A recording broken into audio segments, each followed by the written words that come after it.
tulay na kami. Mga bangka ay nakahilera sa gilid ng ilog na itinatangi.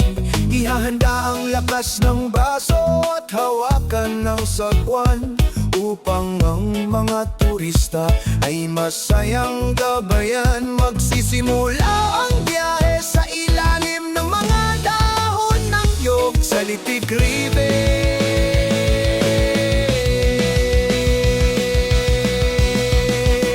Maradyaw na paggabon ang aming bati ng may galak, habang ang sagwan sa tubig ay dahan-dahang pumupumpihin. Kami ang iyong tagagaon, photographer at tagapag-alaga. Kukuha ng inyong mga aesthetic shots na pang-alaala. Ihahatid kayo hanggang sa nakatagong secret lagoon, upang maranasan ng lamig ng tubig ngayong hapon o umaga.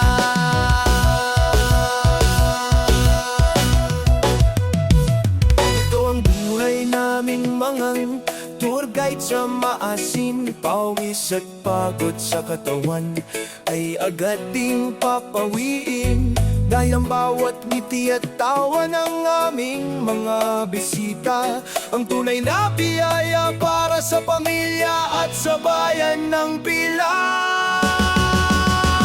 Mula sa sikat na lundag hanggang sa malalim na sapa, titiyakin naming ligtas kayo sa bawat paglangoy at kapa.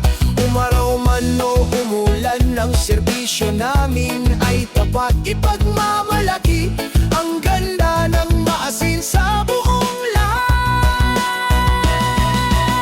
Sagwan pa, abante pa, sa ilalim ng muntiang kalikasan. Mabuhay